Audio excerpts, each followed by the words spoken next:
नमस्कार दर्शकों, खबरों की खबर के कार्यक्रम में आप सभी का एक बार फिर से स्वागत है। आज की स्पिरिचुअल रिसर्च में हम बात करेंगे भारत में हर साल मनाए जाने वाले पर्व हनुमान जयंती की। इस विशेष पड़ताल में हम हनुमान जी की वास्तविक रहस्य बताएंगे जो अभी तक समाज के सामने नहीं थे।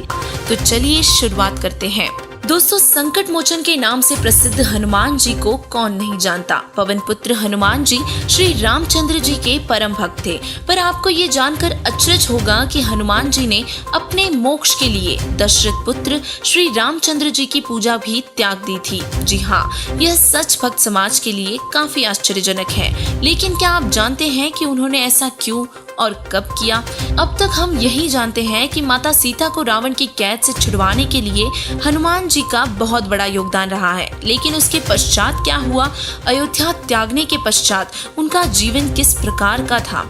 उनके जीवन के इस रहस्य से पर्दा उठाने के लिए यह खास कार्यक्रम केवल आपके लिए। सबसे पहले हम बात करते हैं हनुमान जी के जन्म की।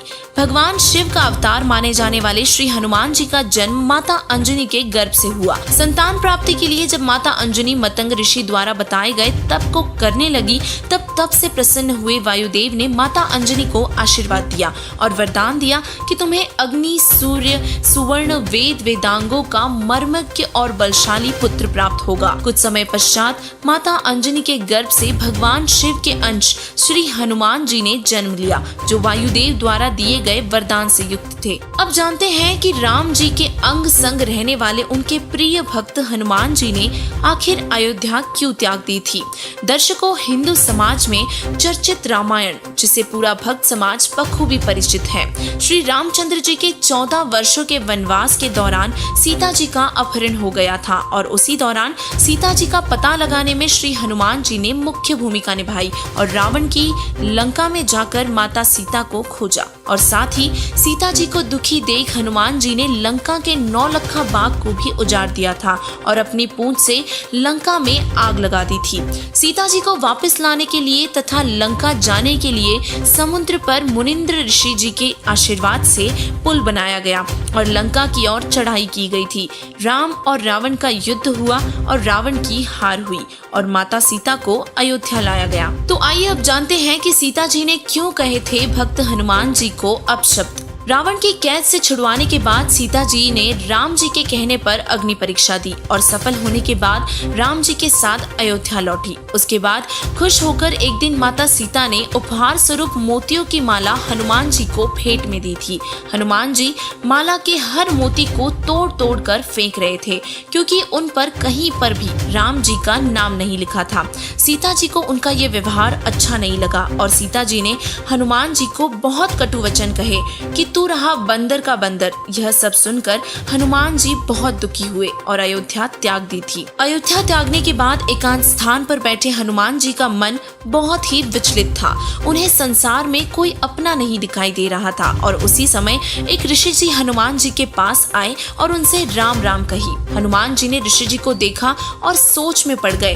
तब ऋषि जी ने उनके पास बैठे और उन्हें याद दिलाते हुए बताया कि जब आप सीता जी का कंगन लेकर आकाश मार्ग से श्री रामचंद्र जी के पास जा रहे थे और जिस स्थान पर पृथ्वी पर उतरे थे वहाँ एक पर्वत था जहाँ एक सुंदर बाग और स्वच्छ जल का सरोवर था और वहीं पास में मेरी कुटिया थी। मैं वही ऋषि हूँ।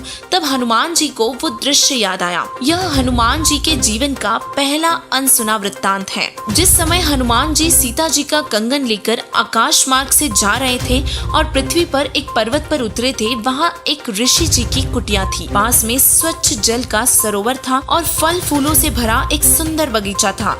हनुमान जी को भूख लगी थी। सोचा कि स्नान करने के बाद कुछ फल खाऊंगा और इसीलिए स्नान करने के लिए सरोवर में उतरे और सीता जी के कंगन को पास में एक पत्थर की शिला पर रख दिया और स्नान करते करते उस कंगन से नजर नहीं हटाई कि कहीं कोई उठा न ले जाए। वह कंगन उनके लिए बहुत जरूरी था, क्योंकि सीता जी की निशानी श्री रामचंद्र जी को भी देनी थी। इसीलिए हनुमान जी स्नान करते समय भी कंगन पर नजर रखे हुए थे। तब अचानक एक बंदर उस कंगन को उठाकर वहाँ से भाग जाता है और हनुमान जी उसके पीछे भागे। वह बंदर उस ऋषि की कुटिया में प्रवेश करता है और आंगन में रखे घड़े में कंगन डालकर वहाँ से भाग जाता है। हनुमान जी की सांस में सांस आई। हनुमान जी ने जब घड़े में देखा तो उसी कंगन जैसे बहुत सारे कंगन उसमें पहले से ही पड़े हुए थे। दुविधा में आकर कुटिया में बैठे ऋषि जी के पास गए और राम राम किया। ऋषि जी ने कहा, आओ अंजनी पुत्र, मैं आपकी ही प्रतीक्षा कर रहा था। अपनी पहचान ऋषि जी के मुखकमल से सुनकर हनुमान जी आश्चर्य में पड़ गए, पर अपनी परेशानी के कारण उस विषय में नहीं पूछा और अपनी समस्या बताई। तब ऋषि जी ने कहा कि हनुमान जी, आप कौन से श्री राम की बात कर रहे हो? यह सवाल सुनकर हनुमान जी हैरानी से बोले, आप कौन सी दुनिया में रहते हो? आपको यही नहीं पता कि कौन श्री राम है?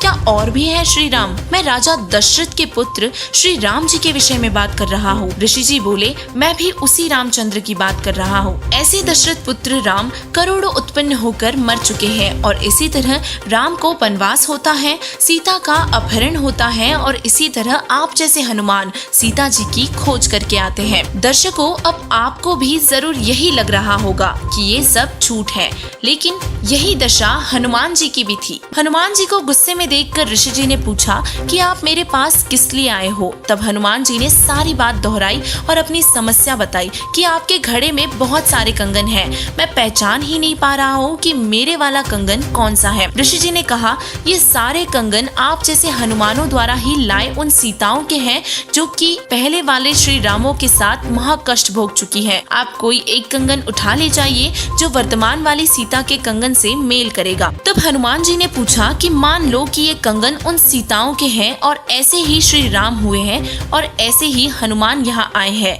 तो जो हनुमान आता होगा वो कंगन भी ले जाता होगा, फिर इस घड़े में ये कंगन कैसे?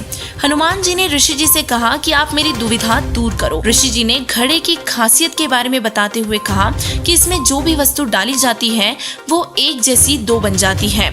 ऋषि जी ने घड़े में एक पीतल की कटोरी डाली, डालते ही दो एक जैसी कटोरी हो गई। हनुमान जी ने दोनों कटोरी ली और जांचने लगे, दोनों एक जैसी ही थी। तब ऋषि जी ने कहा कि हनुमान जी, आप निसंकोच कंगन ले जाइए और रामचंद्र से पहचान करवाइए। तब ऋषि जी हनुमान जी से कुछ वार्तालाप करने लगे और उन्हें तत्व ज्ञान समझाने लगे। कंगन वाले चमत्कार को देखकर हनुमान ज्ञान सुनते रहे और फिर विनय पूर्वक समय की कमी को बताया और ऋषि को प्रणाम करके उनसे आज्ञा लेकर एक कंगन उठाकर चले गए। श्री राम जी के पास पहुंचकर बताया कि सीता माता जी का पता लग गया है और थोड़ा संकोच करते हुए कंगन दिखाकर परख करवाई। तो श्री राम जी ने हनुमान जी को सीने से लगा लिया और बोले कि आपने मुझ पर बहुत बड़ा उपकार किया है, यह कंगन वास्तव में सीता का ही है। अब वापस उसी बात पर आते हैं। जब हनुमान जी एकांत में बैठे थे तो वही ऋषि उन्हें वहाँ मिले। अब हम हनुमान जी की जीवनी का दूसरा रहस्य उजागर करेंगे। ऋषि जी का नाम मुनिंदर ऋषि था। ऋषि ने हनुमान जी से कहा कि अंजनी पुत्र हनुमान, उस समय आपके पास तत्व ज्ञान सुनने का समय नहीं था, अब आपके पास पर्याप्त समय है और इसीलिए मैं आपको पूर्ण परमात्मा के बारे में ज्ञान सुनाने आया हूँ। हनुमान जी ऋषि जी की उन बातों को भूले नहीं थे और बोले, हे ऋषिवर, आपका ज्ञान मैं रुचि से सुनूंगा। तब ऋषि जी ने हनुमान जी को सृष्टि रचना सुनाई। हनुमान जी बोले कि ऋषि जी, यह ज्ञान पहले कभी नहीं सुना, कैसे विश्वास करूं? हनुमान जी ने ऐसा कहते ही ऋषि अंतर्ध्यान हो गए। हनुमान जी ने हर दिशा में खोजा पर नहीं मिले। तब ऊपर से आकाश की ओर देखा। ऋषि जी ने उसे दिव्य दृष्टि प्रदान की और हनुमान जी को अपना यानी कि परमात्मा का वास्तविक रूप दिखाया, जो कि सतलोक के सिंहासन पर विराजमान था। उसे देखकर हनुमान जी बहुत प्रभावित हुए।